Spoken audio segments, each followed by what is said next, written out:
अस्सलाम वालेकुम स्टूडेंट्स, हमारे पास सेकंड क्वेश्चन है 2024 के ये 9th क्लास का पेपर उर्दू का, जिसका रिज़ल्ट भी आ चुका है गुजरांवाले बोर्ड का। इसका जो सेकंड क्वेश्चन है वो है दर्जा झैल नज़्म व गज़ल के अशार की तशरीह कीजिए। हिस्सा नज़म से कोई से 3 और हिस्सा गज़ल से कोई से 2 अशार की तशरीह कीजिए। इसका सेकंड पार्ट है हिस्सा गज़ल।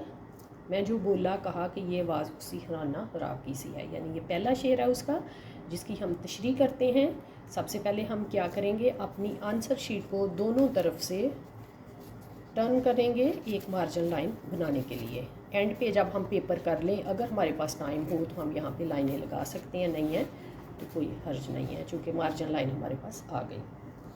पहला शेर है, मैं जो बोला कहा कि ये आवाज़ उसी खाना राग की सी है। मीर तकी मीर की गज़ल से ये शेर लिया गया है।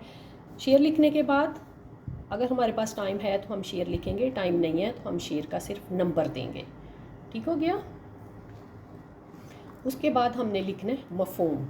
तो इस शेर का जो मफ़हूम है वो ये है कि आशिक की आवाज़ सुनते ही बेवफा महबूब को बुरा लगता है।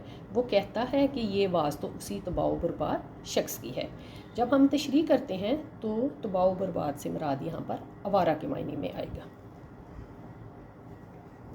मीर तकी मीर एक कादर कलाम शायर हैं। उनकी शायरी में तरन्नुम और सादगी है। मीर की शायराना अज़मत का अतराफ़ बड़े बड़े शोरा ने किया है और उन्हें गज़ल का बादशाह कहा जाता है। ये जो 2-3 लाइनें मैंने पढ़ी हैं, बताई हैं, ये आप मीर की गज़ल का कोई भी शेर आए आप उसमें ये ऐड कर सकते हैं। इसके बाद हम इस शेर के हवाले से तशरीह करते हैं। तो इस शेर में मीर ने उर्दू शायरी के रवायती मौजू की तर्जमानी की है। वो अपने महबूब से गिला करते हैं कि मैंने जब तुझसे बात करने के लिए ज़बान खोली तो तूने पहले की तरह बेरुखी दिखाई। बात तक ना की, तेरा मेरे साथ बातें ना करना मेरे लिए परेशान कौन तो था ही। लेकिन जब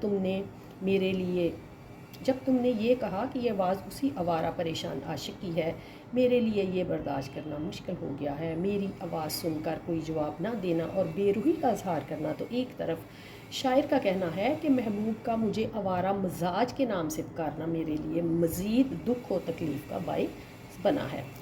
तो इसी मज़मून को एक और शायर ने यूँ बयान किया है, जब हुआ ज़िक्र ज़माने में मोहब्बत का शकील, मुझको अपने दिले नाकाम पे रोना आया। और इसकी वजाहत एक और शेर से यूँ भी की जा सकती है, अपना समझ के जिनके लिए मैं उजड़ गया, कल रात जा रहा था किसी और के साथ। शायर की हस्ता हालत महबूब के इश्क की बिना पर हुई है, मगर शायर के बोलने पर महबूब का यूँ मजाक उड़ाना, उसे खाना हराब कहना शायर को दुखी कर गया। ठीक है, यहाँ पर मैंने क्या किया है, 2 अशार का इजाफ़ा किया। वो क्यों किया कि बोर्ड की तरफ से वाज़िया इंस्ट्रक्शन है कि अगर कोई बच्चा शेर की तशरीह में किसी आयत मुबारका, हदीस शरीफ, अक़वाल ज़री या किसी और शेर को नकल करता है तो उसे पूरे 2 नंबर दिए जाएं। ठीक है, लेकिन इसके लिए शर्त ये है कि आप जो शेर लिखेंगे वो उससे रिलेटेड हो। हमारे पास अगला शेर है, बर्मन को बातों की हसरत रही, खुदा ने बुतों को ना गोया किया। ठीक हो गया जी। उसी तरह से हम सबसे पहले क्या करेंगे, शेर लिखेंगे। शेर लिखने के बाद उसका हम, टाइम है तो शेर लिखेंगे, अगर टाइम नहीं है तो हम उसकी नंबरिंग देंगे। उसके बाद हम उसका मफ़हूम लिखते हैं। बुतों को पूजने वालों की ये हसरत रही है कि वह अपने खुदाओं से बातें करें, मगर अल्लाह ताला ने बुतों को बोलने की ताकत नहीं दी। ये इसका मफ़हूम हो गया। इसके बाद हम लफ्ज़ तशरीह लिखेंगे और उससे नीचे वाली लाइन से हम तशरीह करेंगे जो एक पेज से कुछ ज़्यादा होगी। ख्वाजा हैदर अली आतिश की गज़ल से ये शेर लिया गया है। आतिश ज़ेरे नज़र शेर में कहते हैं कि बर्मन हिंदुओं की सबसे ऊंची ज़ात है जो कि बुत परस्त है। बर्मन यानी हिंदुओं की ये ख्वाहिश रही है कि वो बुत जिनके सामने वो झुकते हैं और जिनकी वो इबादत करते हैं वो भी बातें करें, लेकिन पत्थर के ये बुत ही रहे। अल्लाह ताला ने इन्हें बोलने की ताकत नहीं दी, इसलिए पंडित की ये ख्वाहिश पूरी नहीं हो सकती। इसी तरह शायर की भी ये ख्वाहिश रही है कि उसका महबूब उससे हम कलाम हो, लेकिन उसकी भी ये ख्वाहिश पूरी नहीं हुई। महबूब ने उससे बात नहीं की, कलाम नहीं किया, और इस तरह उसकी दिली आरजुओं ने भी हसरत ना तमाम का रूप धार लिया है। इस शेर में बुतों को बतौर इस्तिआरा इस्तेमाल किया गया है। यहाँ پر بت سے مراد محبوب ہے۔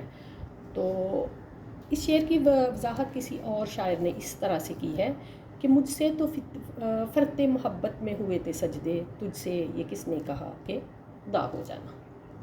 ٹھیک ہو گیا، یہ ہمارا سیکنڈ شعر تھا۔ اور اس کے بعد ہمارا جو تھرڈ شعر ہے وہ ہے، جان تم پہ نثار کرتا ہوں میں نہیں جانتا دعا کیا ہے۔ اسی طرح سے ہم نے کیا کیا، شعر لکھا۔ شعر لکھنے کے بعد ہم نے اس کا مفہوم لکھا ہے، اور مفہوم لکھنے سے نیچے والی لائن یہاں سے ہم لفظ مفہوم لکھیں گے، اور وہ مفہوم جو ہے وہ ہم اس سے نیچے والی لائن پہ ہم مفہوم لکھتے ہیں۔ میں اپنی جان تم پہ قربان کرتا ہوں، میں صرف دعا کرنا نہیں جانتا۔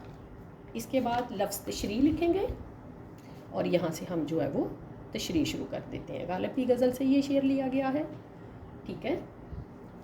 تو شاعر کہتا ہے مثلا اس شعر میں شاعر اپنے محبوب کی خاطر جان قربان کرنے کے لیے تیار ہے، وہ جان دے کر محبت کے وقار کو بلند کرنا چاہتا ہے۔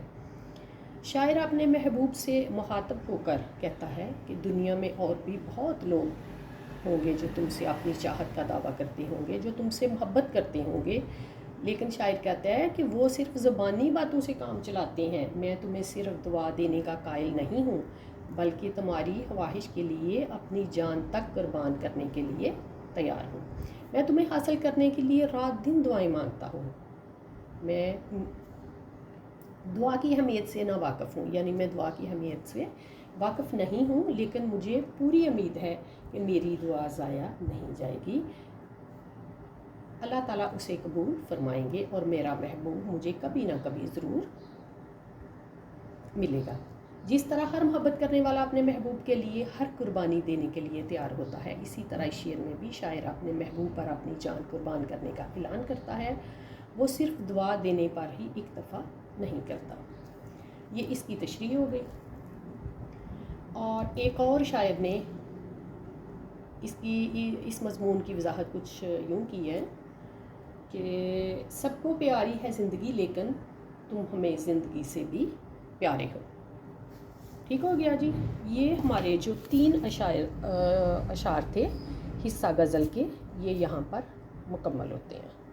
بچوں اگر آپ جیسے میں بتا رہی ہوں آپ کو ویسے ہی تشریح کرتے ہو تو انشاءاللہ آپ کے پورے مارکس آئیں گے، لیکن اس کے لیے شرط یہ ہے کہ آپ کو محنت کرنی ہوگی، آپ بار بار انہیں دیکھیں گے، پڑھیں گے، سنیں گے، اس پہ عمل کریں گے تو نمبر آپ کو انشاءاللہ پورے ملیں گے۔ اس کے بعد ہمارا تیسرا کویشچن ہے حصہ دوم، جو کہ درجہ ذیل نثر پاروں کی تشریح کیجیے، سبق عنوان مصنف کا نام، خط کشیدہ الفاظ کے معنی بھی لکھیے۔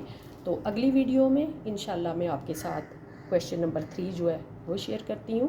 بیسٹ آف لک، اللہ پاک ہم سب کا حامی و ناصر رہے۔